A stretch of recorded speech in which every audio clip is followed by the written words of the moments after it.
Hi there, I'm about to go and see Karen Cooper, MD of the agency Living Brands. Her work is all around research of consumers, and so she really understands what consumers expect from brands. I want to talk to her about the importance of authenticity and trust when it comes to brands engaging with consumers.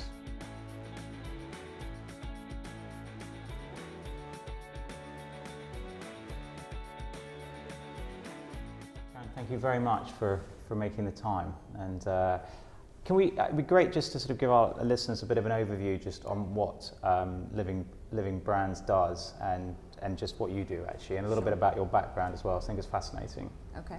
Oh, fascinating. Yeah. So Living Brands is I call myself a brand consultancy. Yeah. We do a whole range of projects, usually with research at the core. Okay. So research could be primary research, as in doing focus groups or online qual or surveys. Yeah.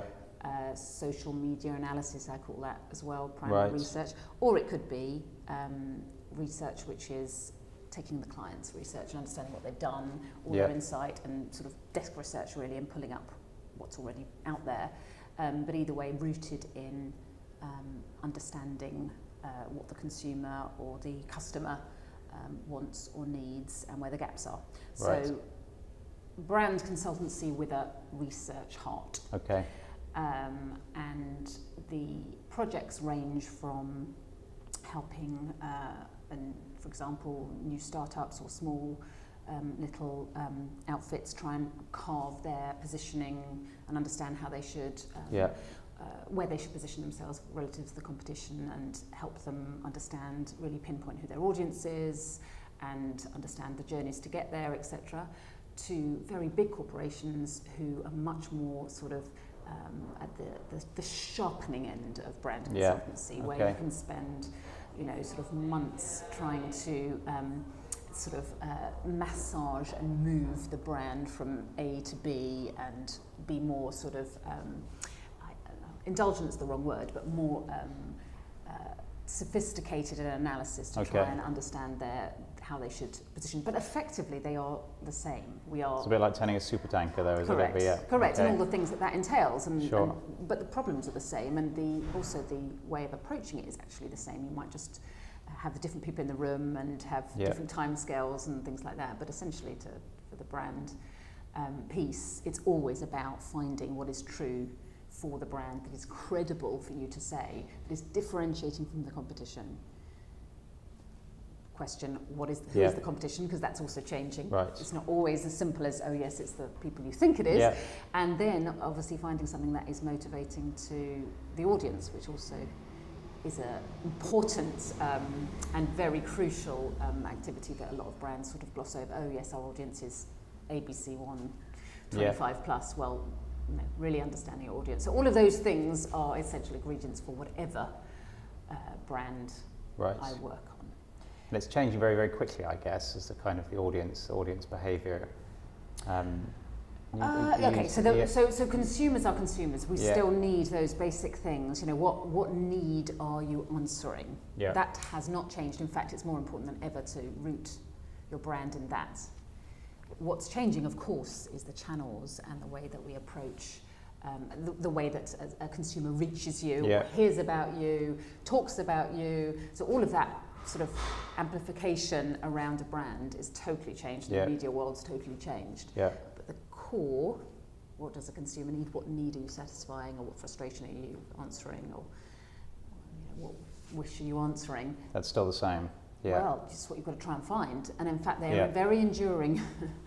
And that enduringness, you've worked with some very big household names, but do you think have you seen a change in the way brands need to be, and I'm not sure if that's the right word, between say 15 years ago and now, and some of their core values or sort of their essence of what they're about? Are you saying that they need to change because of the rise of different channels and ways to communicate with consumers? Okay, so I don't think their brand values and promise or brand story, if you like, change. It's the way you would reach people. However, I would say that obviously one of the key aspects of brand life these days is flexibility and responsiveness. Yeah. But that's sort of hygiene. Okay. In the sense that, I mean, it's easy to say, but any brand has to be able to adapt to consumer demands quicker than ever, consumer complaints than ever before. So I'm not sure. But they probably wouldn't have needed, I guess maybe 20 years ago, they wouldn't have needed that same level of flexibility or agility. Oh, for sure, yeah. for sure. Yeah. Yeah, so I'm thinking, you know, I mean, what brand I love, Graze, for example, the snacking, healthy snack thing. Yeah. You know, their whole premise is responding to consumer demand and needs by way of feedback about what would you like. Personalization of your healthy snack, which is built into their whole brand, you know, sort of values, etc. So that is a shining example of flexibility being inbuilt into your brand from the very beginning. But they're a new brand, and so that's easier than an old dinosaur that has to change. So that's for sure one of the changing insights there. You describe them as old dinosaurs, but some of the very, very large brands that maybe have, I don't know, 90 years of equity in them, etc. It must be quite challenging for them to get that flexibility. Yeah. If they. For sure. And of course, flexibility in terms of the way they're set up, their organisational structure, but of course data. I mean, that is the big thing. That they must have, they've got huge amounts of data. Well, yes, it depends. I mean, some of it they can't use because they haven't collected it properly and they haven't asked permissions, etc., and they haven't, you know, done the right thing, and then they haven't got the systems that to talk to each other. Okay. You know, that isn't my area of expertise, but I see it all the time. You're using data a lot, though, presumably now. Yeah, of course, I'm using data. What types of data are you using when it comes, if you took a brand and you're doing I'll take anything. Right, anything I can get. Well, obviously, I mean, one of the first questions about data is, what is the source? Is it reliable? How has it come to you? So, I mean, from a research point of view, data from outside of a company you have to be very careful about. So, I mean, if I'm doing qualitative research and we're doing free find recruitment, then that's no problem because people willingly sign up to whatever you want to ask them, whether it's qualitative, quantitative, or social media analysis, which is, I think, incredibly important for any researcher, which is taking its time to get into the researcher toolbox. Yeah. Are you using a kind of analytics tool where you just hoover at the You have to use analytics tools, and there's so many of them, and they all have different offerings, and they all offer analysis. Yes. Yeah. Every website says the same thing. Well, and you know, you have to sort of work out what. I mean, again, I'm no expert at it, but I would, for example, choose a tool that I like. Happy to name them Brandwatch, I think they did. Brandwatch out of Brighton. Yes. Well, global now, but that's where they started. But also a specific issue I have with that is the fact that they try and sell you subscription, and I need it ad hoc. Yeah. So that is a problem for small research outfits. So that's valuable feedback for Brandwatch. They're missing a market there. I've given it to them. They know because I come along and I say, hello, can I have another month? Yeah. And they go, oh. You know, and then they'll say just cancel after a month. Probably take that out. But you know, that is the problem. However, I've got to know that. So you have to choose a tool. By no means they're the only ones. There's lots, and there's some cheaper versions, and even free versions that you have to work around. There's a lot of choice, a lot of work to work out what they do and how they do it, and then the work starts. Then the work starts about understanding what are you trying to, you know. What is your search? What are you trying to work out? What the hypothesis, and then trying to filter it into some meaningful insights, which I believe is a very strong qualitative skill. And do you see differences in, I guess it depends a little bit on the audience you're aiming at, but between the insights you get from social media and the insights you might get from more traditional primary research methods? For sure, because social media is listening. That is listening to what the chats are, and I tend to use it as a precursor, if a client's willing to pay for it, for any project that is quite meaty, to understand what is the general chat about. Kind of set the background. Whether it's about, you know, coffee, or whether it's about, you know, I've done stuff with the Church of England, you know, about how people feel about God and Jesus. Yes. And that's what's challenging, how to take out the swear words of Jesus, because because most people use it in a swearing environment. Oh, if you're doing the social listening, understood. However, so I use it in that way, and that's how it probably should be used. By the way, whole social media stuff is very, very important for companies when they're trying to do competitive analysis and also their own complaints stuff, and marketing, which is not what I'm talking about here. I'm talking about the research side of social media. Yeah, they've got a kind of customer service part. They've got the interaction from marketing. Should be looking at it all the time and responding to the tweets, etc. But I'm guessing the work you do helps them set the tone for those interactions in other parts of their business. Correct. It's insight that what you do with it. So the insight is very different usually from when you're actually controlling the questions and asking them things, because you know what you're trying to find out. And you are. I mean, that's why primary research should absolutely stay as a core part of any brand, and the quality of both the questions and the person that's asking the questions and the analysis is key. And can't be done too quickly and cheaply. That is a trend. Okay.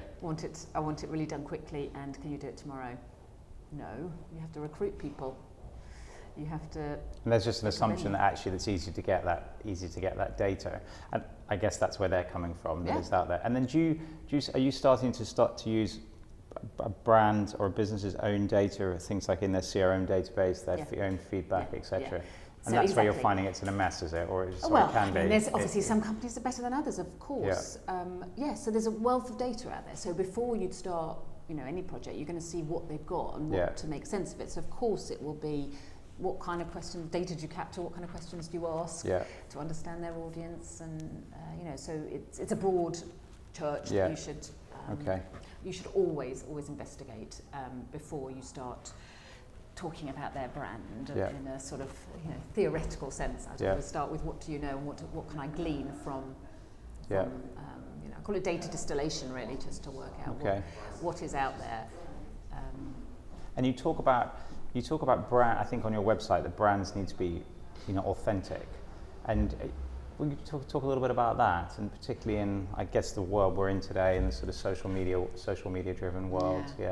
Well, I mean, the best brands, if you asked anybody on the street, the best brands, they're going to like them because they're good. Not because their marketing tells them something. So in the end, do you mean the product's good? The product or the service? I mean, there's so many brands out there. There are services. That's been a big change. Of course, there are. Going back to your first question, the big change I've seen is how many brands are out there that are services, so they're websites. That's essentially the brands of today. So back to your question about authenticity. I would say that the best brands, of course, are going to satisfy a need and going to deliver it well and give the customer experience. Understand the customer experience well enough to deliver it, and be sort of smooth and answer complaints well, and all those kind of things. But the authenticity question is interesting and hard, very hard for some of my clients. For example, I'm not allowed to name names, specifically in a territory of medical devices and apps. And so I'm working for one where they are producing a medical regulated device in a world which is linked to an app. And it's a wearable. And it's a regulated world, I guess. It's a regulated world, but you've got so many unregulated apps who are competing with them. Okay. So this is my point about competition. The competition is way beyond. Unfortunately, their reality is they've got these unregulated apps that are promising and saying things that aren't regulated and therefore not checked. So it's very hard for brands in that situation. They've got to remain authentic to compete in that environment. So really, authenticity is about having a good product or service that you stick to, and obviously adapt as the world and the customers demand. But I often say to people, and in a sort of rather not necessarily glib way, but very kind of overview way, that actually brands can no longer set the agenda anymore, and actually they've got to be transparent and they've got to engage with their customers. Do you think, does that chime with you and is that something you see when maybe some of the brands with lots and lots of brand equity and heritage, where they traditionally might have been able to, maybe 20 years ago, bombard the consumer with their message and accept that that was it. Whereas now, I don't know whether it's quite a cynical consumer, but a much more wary and savvy consumer, or ability to communicate with each other much more widely via social media. I think so, for sure. I mean, I suppose that is one of the big cultural shifts. Is the power of the internet really that has changed that, because of the huge implications on people being able to complain loudly, etc. However, I still think individuals aren't as powerful. They don't have the machinery behind them as organisations. Yeah, indeed. So there's still a power imbalance.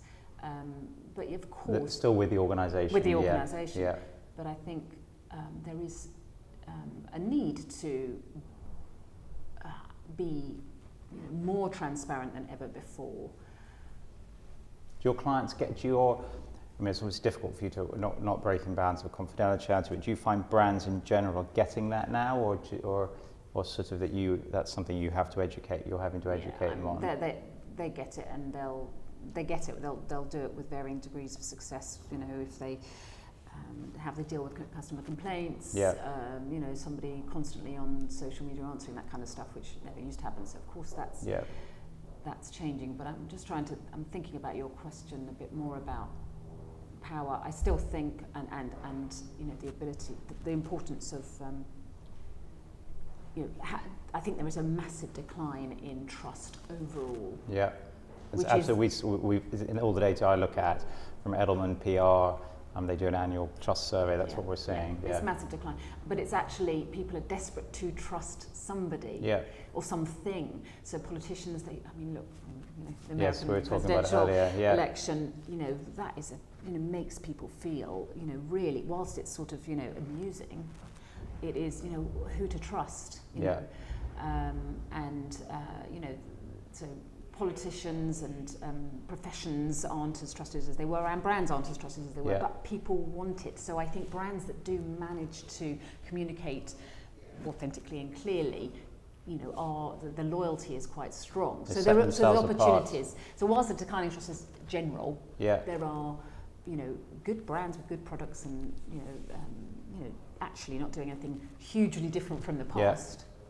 That's fascinating. Well, so effectively what you're saying is actually, if you can create as a brand that trusted, authentic positioning and engagement, you will stand head and shoulders above the rest who are down, the VW issues, etc., etc. I think the other thing going on there is that because the internet, the virtual world, I call it, the virtual world is so enormous in our lives. So what's going on, which gives more power back to the traditional names. So, for example, things you buy online and then they're not delivered, or they are delivered at the wrong time, or then you've got trying to get your money back. There's a lot of sort of angst about the sort of negative impact of this virtual world in terms of shopping habits, etc. And our expectations. So people are then going back to the trusted retailers online, or they're ordering it and going to pick up in store because they don't want the delivery issues. So the power is shifting a bit back to the people, the big brands, because they trust them. They're physically there. They know they can call somebody up. Whereas these sort of fly-by-nights are not necessarily delivering. So I think there is something in the long-established names that is coming back. And of course, Amazon has been unbelievable at building trust very quickly. Very, very quickly. But they it's an amazing story really, in the kind of the building trust. But actually, they got something. They invested quite heavily to build that trust. And I sort of remember, it was probably, I don't know, I'm guessing 6-7 years ago, but ordering something on Amazon and then not arriving, and then phoning up customer service, and without batting an eyelid, they said they were going to send me another one. And I said, well, what happens if the other one arrives? They said, don't worry. And I think it was a router or something. And I thought, well, I don't need 2 of those. But it was just astonishing that they care. The message was, we care so much about what you get it. If you get 2, then, and so there's a kind of bit there where actually it feels like with your service and your product, at the very essence, you've got to build that up to build the trust as well. Yeah, they invested in it, and first mover, for sure, first mover. I mean, they were books originally. Yeah. Gosh. Look at that now. Yes. Now they are just literally everything, and you can find everything. And obviously, there are some issues and some negatives, but they have, and they keep innovating. So the Prime thing. I mean, I did some groups the other week where people were like, "Love Prime, love it," and for different reasons. Really? Okay, these are focus groups. Focus groups on something else. Yeah. And it comes up as, what's your favourite website? I'll ask as a warm up or something, and then Amazon comes up with. The next day delivery, absolutely love it. Somebody says, no, not interested in that. I don't mind waiting for 3 to 5 days. No, I like the free streaming music. That's for me. So who'd have thought Prime would be delivery and music? Yeah. Very, amazing. And so they've got people paying £70 a year for it, and they think it's free. And they spend more. I think if you're a Prime member, you spend more than. It's a home run for Amazon. Really. Well, and they've got to keep innovating, and they've got to keep their whole their recommendation piece has got to be they have to keep working on their but they do have the customer at heart. I know there's some complaints about the internal workings of it, which of course I can't comment on because I don't know. But, from a customer point of view, it seems to be doing quite well. Interesting. And what about if you start to look at the sort of, if we went back to that, not necessarily the analytics side of the social media, but looking at the different channels, are you seeing your clients now looking, if they're B2C orientated, looking at things like Snapchat as opportunities to engage in different ways compared to, there's almost the next.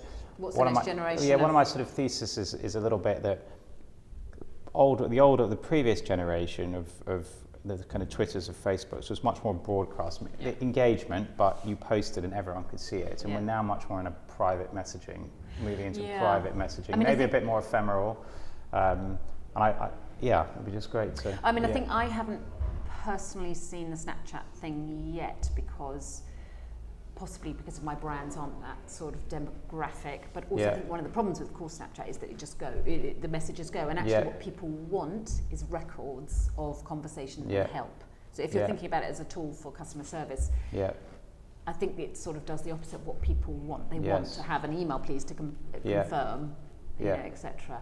So I'm not sure that works. What seems to be growing massively is instant chat. So you're on the website, and they prefer it. I'm generalising, but a lot prefer it to waiting on the call, being diverted, and not getting through to the right person. So instant chat, has somebody as a way of the driving customer experience, and helps you, and it's recorded. Yeah. So that's what I'm seeing. I mean, I know that's not quite what you said about other channels, but. And that's you. Sorry, we've got a little bit of interference, but. I guess that recorded nature helps them as driving improvements in their service, but also as useful information for you around brand strategy and looking at I don't get to that granular level of looking at instant chats. I don't think you can. I mean, I'm sure they may aggregate it up. For sure, that would be useful, but I haven't got to that level yet. Whilst I use data, I'm. At some point, you've got take a breath and say, absolutely. Okay, step out from what does that mean? Yeah. So I'm less about the customer experience and the customer.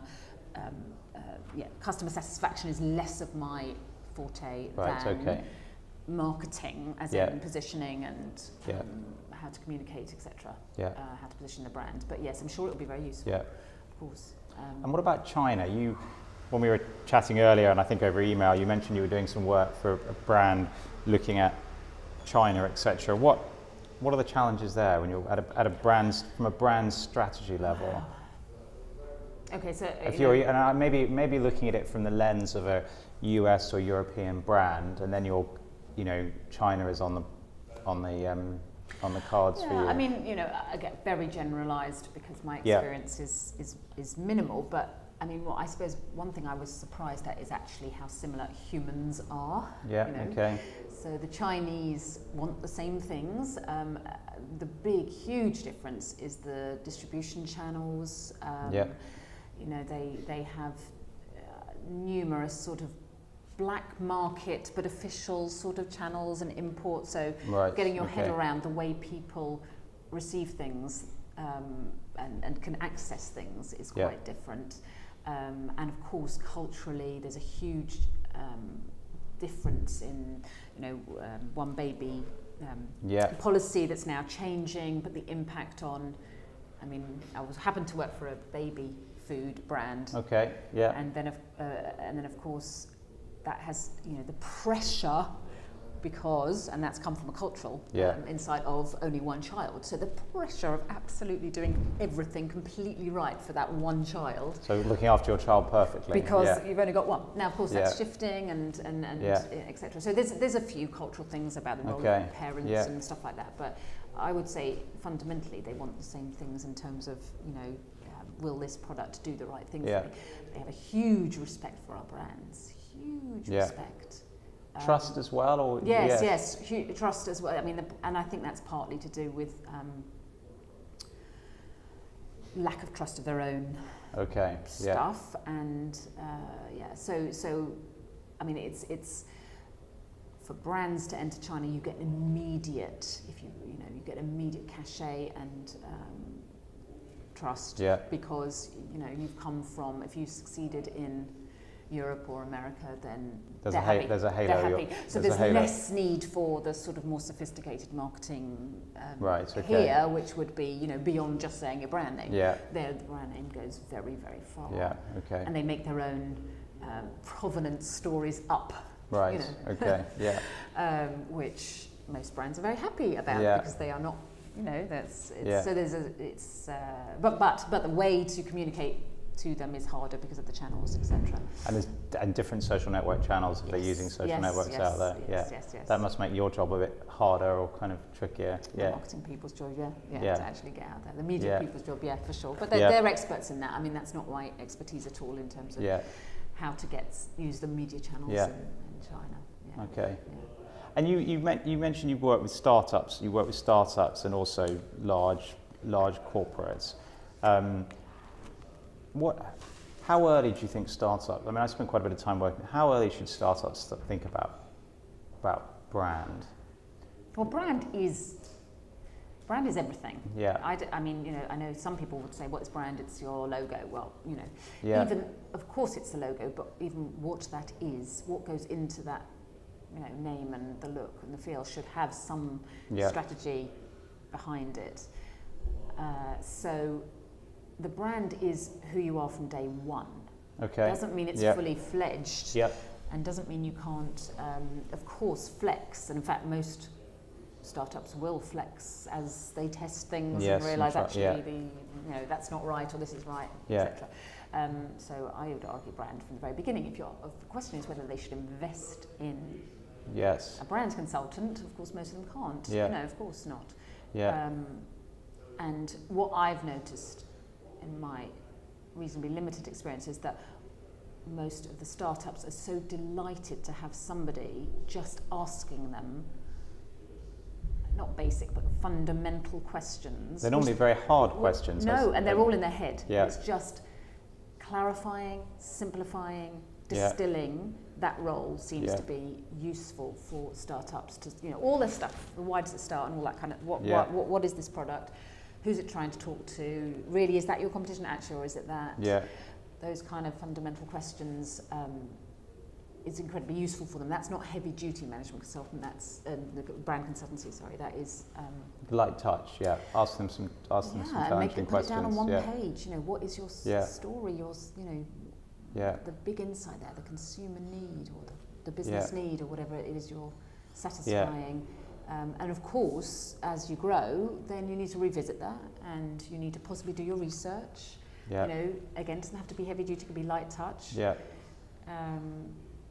It's fascinating. One of the businesses I spent a bit of time with. The founder there is ex P&G or Unilever. I can't remember which. And it's all, and his thinking much more brand led than, and it's a consumer packaged good as well. So brand positioning is very important.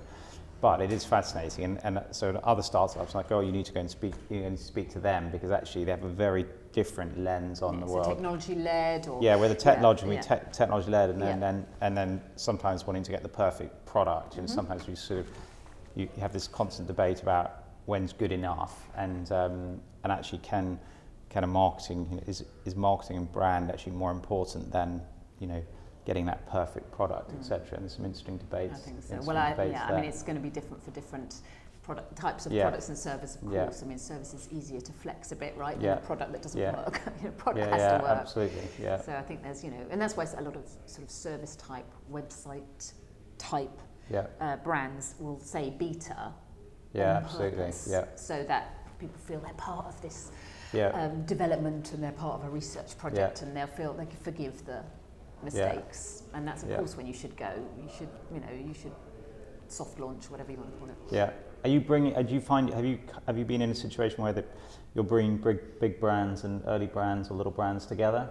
Kind of many of your clients starting to think about that. You mean acquiring? Well, not a yes, or even just starting to interact and work together. Well, I mean, I haven't seen that directly. I mean, possibly in terms of partnerships and affiliations, yes, for sure. Yeah. I haven't seen personally direct. I mean, most clients are just incredibly busy, just keeping themselves going. Sure. Going. Yeah. It's a tough old world, fast-paced world to live in. Yeah.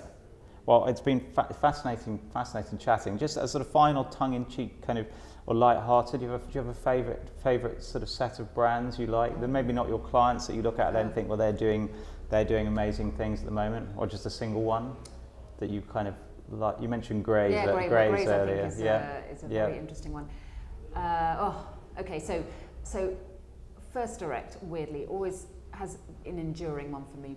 Yeah. I mean, I don't leave them, even though I know I could get possibly cheaper products elsewhere, and that's because I like them when they interact with me on the phone, etc. So that's personal. Yeah. That's a great credit to them. Fitbit has been unbelievable, amazing, and I love their tone of voice. Okay. So of course, with brands, the importance of tone of voice is often overlooked, and the consistency of talking in a certain way, but they just have a mission to make people fit without scaring them and talking about the gym. Yeah. And I think that's really amazing to have that sort of behavioural, purposeful core. Great. So one for people to look up, tone of voice for Fitbit. Yeah. Great. Karen, thank you very much. Pleasure. Thanks for making your time. Pleasure.